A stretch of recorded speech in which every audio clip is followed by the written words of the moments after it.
I told you, the thoughts, they don't do us any good. The thoughts, ourselves, the thoughts come from our hearts. The heart is deceitfully wicked.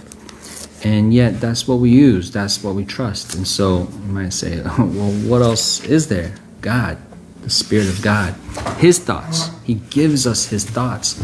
And so our job is to align with Him, to go into His presence, to receive His thoughts, to shed off our old selves and to be filled with Him, to be aligned with Him so that we can resonate with Him, so that He can be pleased, so that we agree with Him.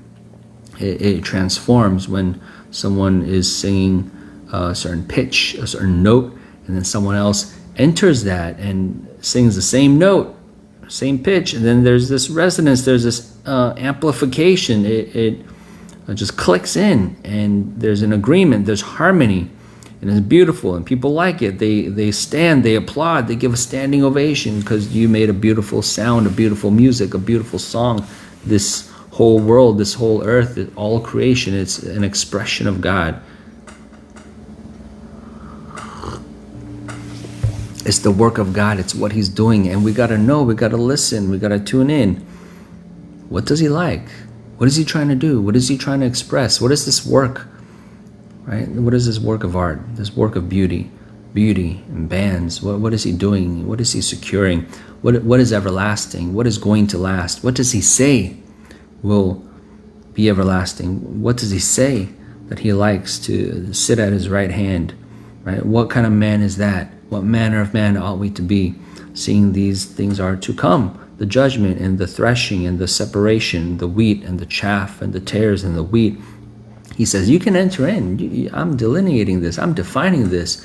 You can enter in. You can become this. I'm telling you. So truth is a balance. It's a perfect balance, right? Cars, one thing is off. One thing is a little imbalanced. The suspension is a little too tight, a little too loose, right? Just so many parts. Just one little tube is off, then it can malfunction, it could dysfunction, it could lose speed, lose power. Just a little hole in the tires and you just can't drive it. How many things, right? How many components have to be in working order, have to be right, at the right balance, right? All these gauges in any machine, right? Whether it's a car or an airplane, you have all these gauges, you have all these things that are reading, right? Just like a doctor is checking on you, checking your pulse, say, right? Listening, breathe deep. Okay, sounds good. Breathe deep.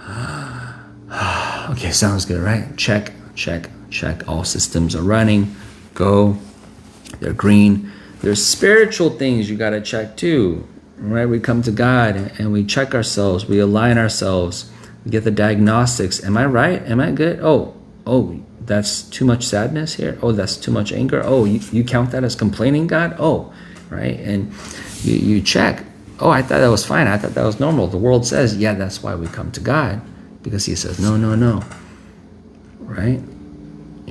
People think they don't have to do an oil check. An oil change in the car. And because, they shrug. It's fine. It's working. It's driving. Some people might think they don't need 4 tires. Right? It works. I get there with 3, with the flat. Right? Blump, blump, blump, blump, blump, blump. It's just, you got one tire that's just throwing rubber around. Eventually it's going to scrape metal, and they might still say, it's fine, I can still get to work. I mean, I just, I have a 5-minute commute, so it doesn't matter. Right?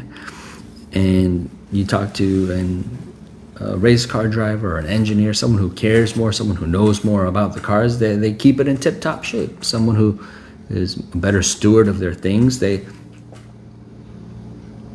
might still be fine. I can actually get to my 30-minute commute perfectly fine, but I'm still gonna wash my car, even though it has this bird poop on it. It doesn't affect the functioning of the car, but I still must.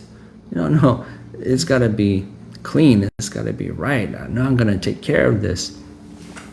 Right? How much? The internal parts, right, and even the outside and the car seats and there's much that you can attend to and take care of. And how much more man, right? You think that doesn't matter, and yet what God says, oh no, people who come to my presence, you can't have any blemish, no crook-backed, you can't have anything wrong with your stones, you can't have anything wrong with your the skin, you can't have eye missing, nothing superfluous, nothing missing, nothing extra, nothing less. Exactly how I want it to be, how I designed it to be, how I created man to be. A standard, a good standard. Show me that. Give me that. And so we know that that's what we are, Christians, the people of God, and anyone associated with God are called to be an example. He said, starting in Deuteronomy, if I can find it, he said, yeah, you are a holy nation. You are a peculiar people. God has chosen you to be so.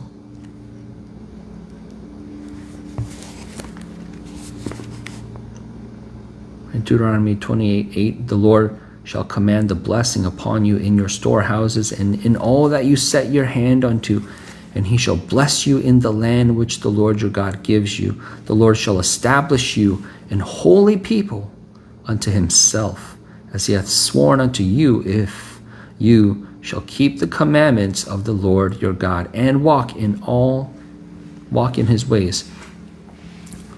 And all people of the earth shall see that you are called by the name of the Lord, and they shall be afraid of you.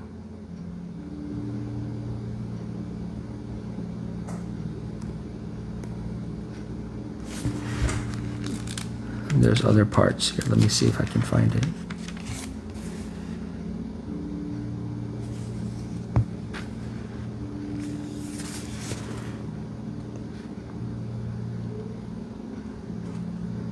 Verse 58, if you will not observe to do all the words of this law that are written in this book, that you may fear this glorious and fearful name, the Lord your God.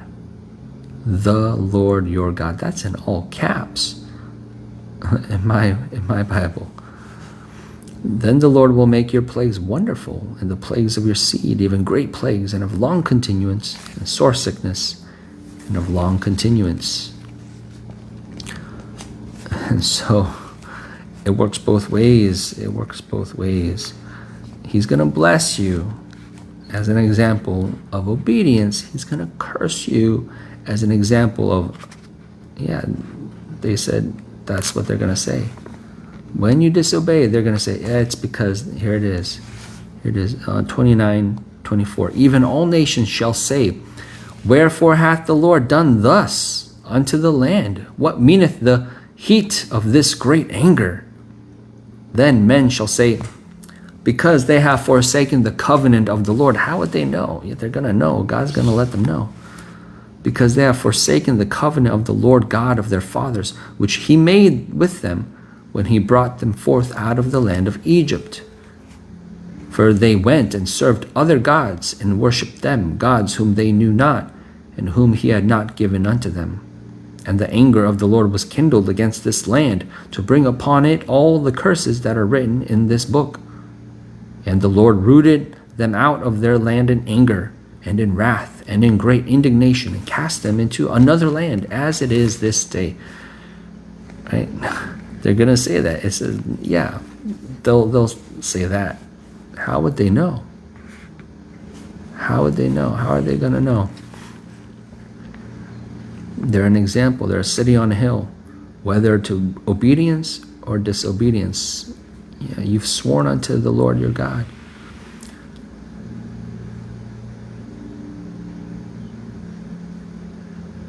You said you will not serve other gods.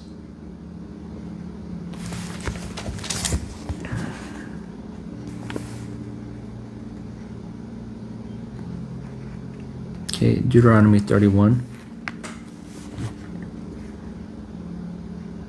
Verse 4, and the Lord shall do unto them as he did to Sihon and to Og, king of the Amorites, and unto the land of them whom he destroyed. And the Lord shall give them up before your face, that ye may do unto them according unto all the commandments which I have commanded you. Be strong and of a good courage. Fear not, nor be afraid of them. For the Lord your God, he it is that does go with you. He will not fail you nor forsake you. And Moses called unto Joshua and said unto him in the sight of all Israel, Be strong and of a good courage, for you must go with this people unto the land which the Lord hath sworn unto their fathers to give them, and you shall cause them to inherit it. And the Lord, he it is that does go before you. He will be with you. He will not fail you, neither forsake you. Fear not, neither be dismayed. Yeah, and every good thing that God promised, it happened to them. And even unto David, when he went, he took counsel of God. Shall I go? And he went. And those who burned down, I think it was Ziklag, yeah, it says he recovered all. Not one thing was lost. This is the God that we serve. He ensures, he promises. It's by his hand. That's why we can be so sure of this. Because it's him that does it. There's nothing he cannot do. And he's the one that promises. He ensures that these things come to pass, though it seems impossible. Right? It seems impossible. That's why we need faith. That's why we need to believe beyond ourselves, beyond our past experience. Because, yeah, again, my mind, my heart is going to say, no, it's impossible. It's not going to happen. But that's why we read the Bible again and again and again and again, because it says miracles, miracles, miracles, miracles. Look, these things happen. There is a God, and what does he do? Things that you cannot understand. Things that though you read it, you don't believe it. Though it's written, the history was written down and you still don't believe it. Right. So that's what we're going to take a look at here. In 2 Kings chapter 7, the 4 lepers, they were dying of famine, and they said, you know what, let's just go to the enemy, because there's no food here. Let's just go, and they might kill us, but if they're merciful, they might let us live. So let's go. We got a chance there. So they go, and the enemy's gone. There's just all this stuff, all the spoil, as if they won the war already. They're gone. It's just their tents and their clothes and their gold and all the riches. They left the riches behind. And they start, they hit the lottery. They won. Yeah, wow. They start taking the stuff and they start eating, and then it hits them. Wait, this is too much. We're just 4 people. We can't take all of this to ourselves. Something bad is going to happen if we don't tell our people back home. Like, we got to report this. So they go, they tell him, and the king says, that's not real.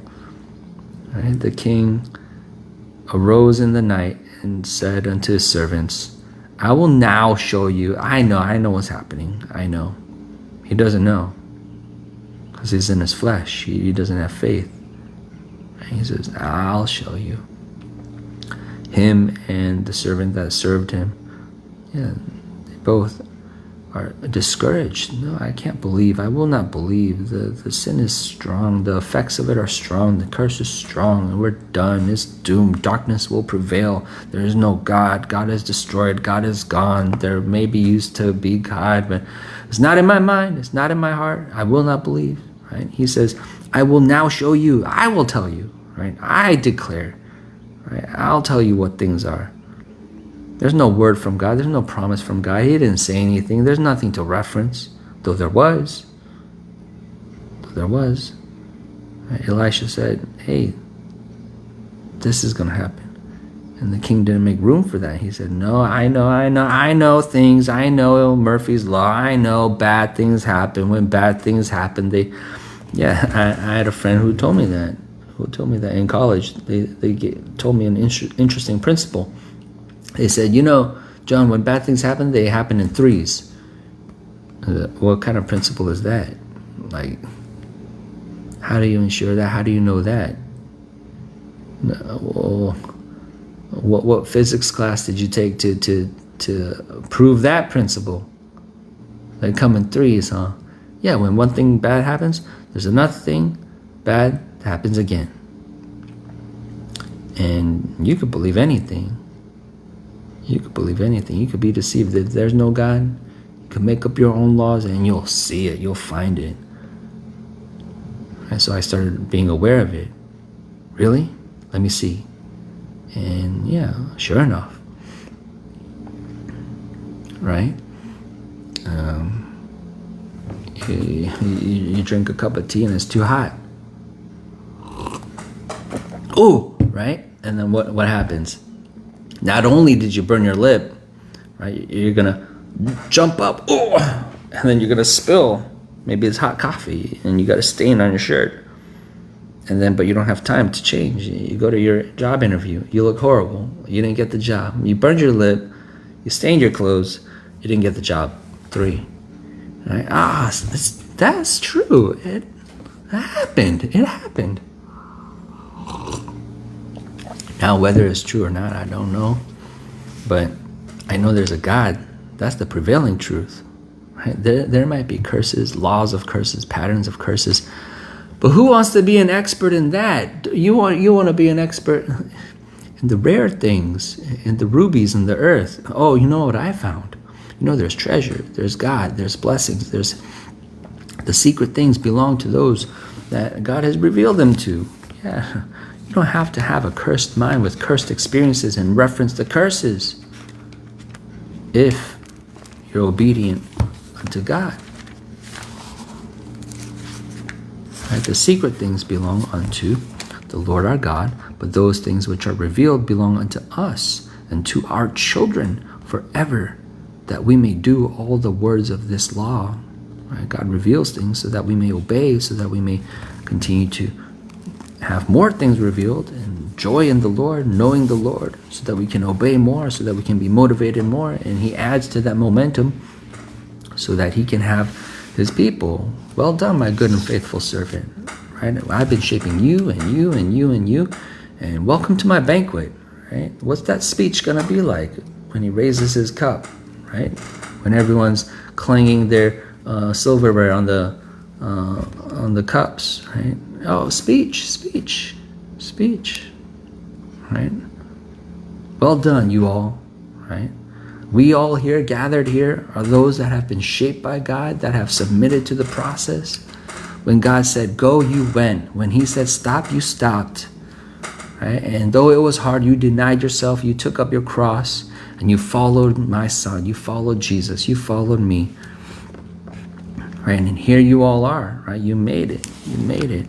And yeah, he was. That's what he was doing on earth. That's the future perspective. Talking about now. Right? We can see that now. We can hear that now. Oh, man, those few made it. Those remnant. I want to be among them. Right? Because we're still in our apparent jeopardy, depending on your perspective and level of truth. Yeah. Now we were still in the trial period. We still got to make it in. We still got to strive. We got to make it through those gates. We got to shape ourselves to fit in. And God's, is watching. Every day is a trial. He's saying, look at the guy to your left and to the right, and 10,000's over there. And look, they fall. They don't make it. They disagree. I let them fall. I kill them. Whole nations. Whole regions. Yeah. I let them not believe. There's no mercy. There's no favor on them. But on you, I'm giving you grace. What are you doing with it? Are you taking it for granted? Look at all those people that died. Look at all those people that died in the false religion. Look at all those people that died in sin. And you're not awake. You're not sober. You're not watching. You're not respecting. Oh man, I don't have time to sulk and complain and be in my pity party. Man, people are failing this test. Oh man. And he's not saving 100% of the people on the earth. He's saving a remnant, right? Oh man, he's calling me to be a peculiar people. to rise up and shine and to show forth the glory of God through my agreement and my effort, through my rising up in the morning, right? Through my choosing Him, choosing life, choosing joy, yeah, through my intentional, voluntary action, obedience. I look down from your holy habitation from heaven and bless your people Israel and the land which you have given us, as you swear unto our fathers, a land that flows with milk and honey. This day the Lord your God hath commanded you to do these statutes and judgments. You shall therefore keep and do them with all your heart, with all your soul. You have avouched the Lord this day to be your God, and to walk in his ways, and to keep his statutes and his commandments and his judgments, and to hearken unto his voice. And the Lord hath avouched you this day to be his peculiar people, as he hath promised you, and that you should keep all his commandments, and to make you high above all nations, which he hath made in praise and in name and in honor, and that you may be an holy people unto the Lord your God, as he hath spoken. Yeah, this is what we're called to, not just to receive a blessing of a increased paycheck and then you run away from God. Thanks God, that's what I needed, that's what I wanted. No. You have avouched the Lord this day to be your God, and to walk in his ways, and to keep his statutes and his commandments and his judgments, and to hearken unto his voice. And the Lord has avouched you this day to be his peculiar people, as he hath promised you, and that you should keep all his commandments, and to make you high above all nations, which he hath made in praise and in name and in honor, and that you may be an holy people unto the Lord your God, as he hath spoken. Yeah, be called out, be separated from the people. How can we grovel? How can we beg for their attention? How can we be so desperate and to fit in and to be accepted and to have their likes and subscriptions and to want to be popular and famous? But no, you're called to be this, right? Aligned to God, hearkening to his voice, whether that makes you popular or unpopular, loved or hated, whatever, abounding or suffering need.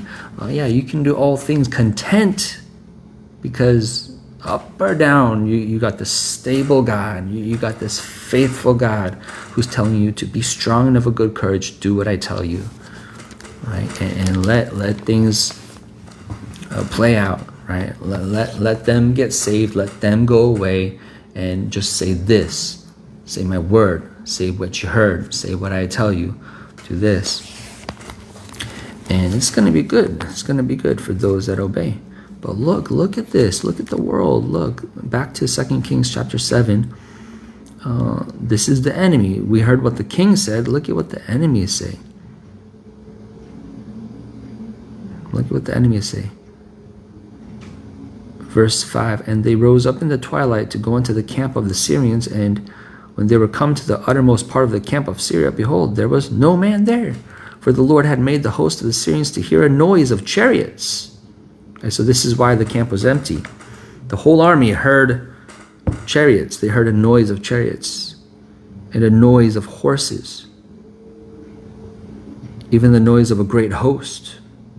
And they said one to another, lo, right? They have thoughts too. I know what this is. I know what the sound is. The king of Israel they hired us against us, the kings of the Hittites. That's what happened. I know that's what happened. That's not what happened. But fear makes you think things, right? I know what it is. It's the Hittites and the kings of the Egyptians. That's what's going on. Nothing's going on. God's making them hear a sound. God's making them fear, right? Phantoms. A shaking leaf. And the whole army is gone. They ran away. Yeah, the thoughts, they obeyed their thoughts. They have thoughts, because that's why we need God to give us the right thoughts, so that we don't, you're going to run out your house. You're going to run out your house. There's a snake in my house. And there's no snake. And you go back in, oh man, I just broke the window of my house just to run out, but there was actually nothing here, right? Oh, phew. There's not actually a snake. Yeah, and someone says, there's a snake in the house. And you say, no, there isn't. No, that's what I thought too. No, but now one actually came in, right? You thought there was one when there wasn't, and now you think there isn't one when there is. Right? So that's our life without God. Right? They heard a noise of chariots. There's no chariots. And a noise of horses. There's no horses. And a noise of a great host. There's no great host. But they hear it. Why? We don't want to be enemies of God. We don't want to be enemies of God. We're going to think things that are not true. We're going to see things that aren't there. If you're a friend of God, there's things that it doesn't appear to be there, but they are there, and God will make you see that. Chariots, fire, horses. Yeah, Elisha said, show my servant. God, show my servant. Whoa, they're there? Oh, this is the reality? I didn't see, but they're there. And look, this is the exact opposite. They hear a noise of chariots, but they're not there. A noise of horses, but they're not there. A noise of a great host, they're not there. And they're going to come up with a theory based on things that are not there. This is the Hittites. This is the Egyptians. And they're going to do things that they didn't need to run away. There was nothing. So wherefore they arose and fled in the twilight and left their tents. What are they running away from? Nothing. They just run. They're afraid. They have a theory. They have a thought. And it's causing them to run. That's what they're running away from, their imagination. And left their tents and their horses and their asses, even the camp as it was, and fled for their life. Run, guys, run, run, run. They didn't take anything. Should we take this bar of gold with us? No, just leave it. Leave it, man. Do you hear the noise? I hear it. I made the whole camp hear it. And the lepers came. They're eating. They're drinking. They whoa, silver, gold, clothing. There's a lot of stuff. They tell the king, and the king says, I'll show you what's going on. I'll show you what the Syrians have done to us. They know that we're hungry. Therefore, they are gone out of the camp to hide themselves in the field. They're not hiding. They're not there. But this is what he thinks. Things that aren't true. Things that aren't there. See the Syrians. I know what they do. I know what they're doing. They're hiding. They're pretending like they ran away. They're pretending like they left all the gold and silver and the food because they know we're hungry. Right? The good things don't happen. Right? This can't be. It can't be. It's too good to be true. Let's not go. Don't even go. We won't go. Don't try. God's promises are not true. It's not. It will be in vain. He said it's not in vain, but it's in vain. Right? Don't do it. Don't obey. It's not worth it. Just defend yourself. Live for survival. Don't stretch yourself beyond your comfort zone. Just seek after comfort. Pursue comfort. Don't deny yourself. Accept yourself. Don't follow him. Follow yourself. Don't take up your cross. That's too heavy. Right? Look for a donut. Do we have any donuts left? Pick up a donut. Right? Not the cross. They know that we're hungry. Therefore, they are gone out of the camp. See, I know why it's empty. I know. To hide themselves in the field, saying, when they come out of the city, well, he's got this imagination. He's got it all planned out. See, I know what they're saying too. When they come out of the city, we shall catch them alive and get into the city. That's exactly what they're saying. I'm a king. I'm smart. I know war. I know strategy. I just don't know how to fix this famine problem and the fact that our whole kingdom is dying of starvation and hunger. But I know, listen to me. If you don't serve God, if you're not obedient to God, then God is so merciful, right? That he intervenes. He says, hey, just like a servant interrupted Naaman, right? One of his servants here in verse 13 answered and said, King, let some take, I pray you, 5 of the horses that remain which are left in the city. Behold, they are as all the multitude of Israel that are left in it. Behold, I say, they are even as all the multitude of the Israelites that are consumed. And let us send and see.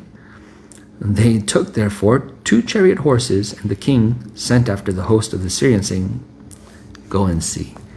Right, fine. Take a look. Right, let them kill you. And they went after them to Jordan, and lo, all the way was full of garments and vessels which the Syrians had cast away in their haste. And the messengers returned and told the king. And the people went out and spoiled the tents of the Syrians. So a measure of fine flour was sold for a shekel, and 2 measures of barley for a shekel, according to the word of the Lord. Yeah, and the guy died. The guy that was at the gate, who said, shall it be, who doubted God. Oh, you don't want to doubt God. God can't do. God is weak. Yeah, he died. God killed him. Everyone going after this goodness, and this day of goodness, and the day of mercy. God said, King, you can't think right. You're going to make the wrong decision. You're not even going to go and see. Right? Let me have the servant speak up. Let me have this released to you. Right? Let me save you by my own arm. Let me have mercy upon you. Though your sins got you here, here's some grace. You can try again. You can commit to me again. You can start obeying again. Though you've gotten yourself this low to rock bottom where people are starving, eating their own babies. I know it's gotten pretty bad, isn't it? It's gotten bad. Are you scared straight now? You want to obey? Here, try again. Here's some stuff. Here's some food. Live. Right? Now don't sin. Now don't sin. Come back to me. God's trying to provoke us to come back to him. Don't doubt me. I kill this guy. Right? What did he say? If the Lord should make windows in heaven, now behold, if the Lord should make windows in heaven, might such a thing be? And that's what he said to the man of God. Can it be? Could it be? And Zechariah doubted, like, can this be? And he couldn't speak. But this guy died. Right? Bad things happen when you laugh, right? Sarah laughed, and she's scared. She said, why are you laughing? She said, I didn't laugh. I didn't laugh. I didn't laugh. I didn't laugh. And they said, you did. Whoop. They're very merciful to her. They kill people for saying these kinds of things. God, do what? If the Lord should make windows in heaven, right? If the Lord should make windows in heaven, yeah, there's windows. Yeah, but if I don't believe that. Right? Might such a thing be? If he did that, then could that happen? Said, behold, you shall see it with your eyes, but not eat thereof. So yeah, he heard. Oh, it actually did happen. Yeah, die. Right? You can't taste any of that. Right? So it fell out unto him. Right? What he spake, the doubt. Oh, you doubt God? You got to believe God. You got to say things out of faith. You got to act in faith. He doubted God, and that just stayed like a cloud over him. Right? Oh, yeah, that's hanging over you. And it just fell upon him. For the people trode upon him in the gate, and he died. Oh, you say that. You say that. You got to speak good things about God. You got to believe on God. You got to hope in God. You got to expect God. And you doubt, then that's gonna put some weight against you, on you. Right? You're not helping yourself. No, believe on God. Right? Have faith. Recite the verses in the Bible. Say what God said. Right? Speak yourself into faith. Speak yourself into obedience. Think yourself into obedience unto God. And so that's why even if you don't understand, even if you don't know, you say these things, right? Yeah. With the last trump, he's gonna come riding on the clouds, and we're gonna see him. This is true. Right? Casting down imaginations and every high thing that exalts itself against the knowledge of God, and bringing into captivity every thought to the obedience of Christ, and having in a readiness to revenge all disobedience when your obedience is fulfilled. Do ye look on things after the outward appearance? If any man trust to himself that he is Christ, let him of himself think this again, that as he is Christ, even so are we Christ's.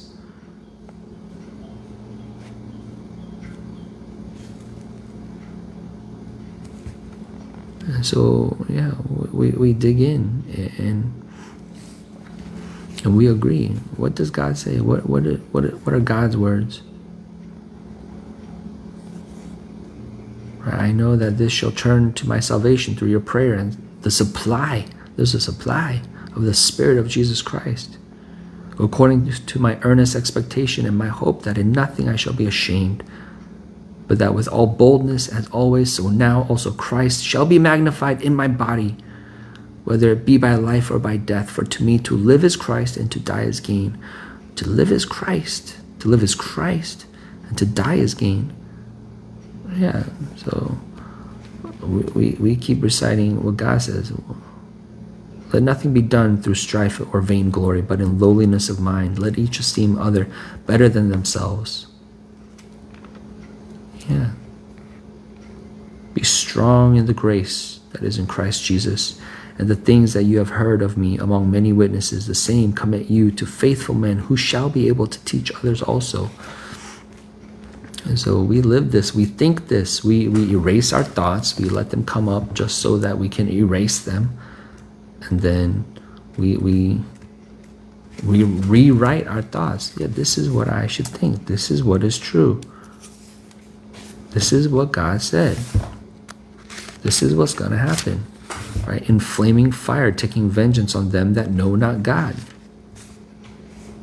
Right? The Lord himself shall descend from heaven with a shout, with the voice of the archangel, and with the trump of God, and the dead in Christ shall rise first. Then we, which are alive and remain, shall be caught up together with them in the clouds, to meet the Lord in the air, and so shall we ever be with the Lord. This is the world that we're living in. This is what's true. This is happening. These are the current events. And I saw a great white throne, and him that sat on it, from whose face the earth and the heaven fled away, and there was found no place for them. And I saw the dead, small and great, stand before God, and the books were opened, and another book was opened, which is the book of life. And the dead were judged out of those things which were written in the books according to their works. And the sea gave up the dead which were in it, and death and hell delivered up the dead which were in them, and they were judged, every man according to their works. And death and hell were cast into the lake of fire. This is the second death. And whosoever was not found written in the book of life was cast into the lake of fire. Nevertheless, rejoice in this, right? That your names are written in the book of life. And so we leave off, we depart all the vain things, all the things that the world tells us to pay attention to. That's a waste of time. God says, no, pay attention to this. Hearken to my voice. I will tell you things that are true, things that matter, things that actually affect, right, your life, your future, things that are coming soon. Right? Why are you so enamored and marvel at the vapor that arises? Your life is just like that, and they want you to look at the news and be afraid of the new banana virus, right? The new monkey disease, the new tooth conspiracy, the new, right? And God says, no, focus on this. This is eternal. This, I'm shaping you to be this person. I'm looking for people who are willing to submit themselves to this process to become who I want around me eternally, who's focused on that, to become these people that I want to be with forever, right? Everyone's focus is off, except for the Christians that hearken to his voice, that say yes to him, that rejoice in him, that glorify him, and that are on their way to him. That's where we're going. Everyone, that's the world that we're living in. Everyone wandering, confused, wandering and going in every which direction, not knowing where to go, what to be, what to do. And the Christians are going in one direction, to God. No, we know this is the direction. We know this is the purpose. This is the aim. We know we got to get to him. We know he's leading us. We know he's calling us. We hear the call and we're responding. There's a direction. There's a truth. Right? There's excess. There's a superfluity. There's deficiency. There's truth. Yeah, we got to maintain, we got to balance, right? There's a target. We can't miss the mark. We won't sin. God gives us the right mind to know, no, that's not actual. No, that's not there. That doesn't exist. That's not a real fear. That's not a real threat. This is a real promise. This is the real God. This is his voice. This is what I must do today, every day. And so we want to spend enough time in his presence and give our affections to him, delight in the Lord. And that's how we live. It's a lifestyle, just in the stream, And that's not how a boat can travel: in the water, out the water, in the water, out the water. You gotta stay in the water and flow and stream and travel, staying in the Spirit, walking in the Spirit, because we got places to go and we have a place to be. We're gonna end up there if we stay focused on him, and stay consistent and diligent. And he gives us the grace to do so, as long as we're strong and of a good courage. In Jesus' name.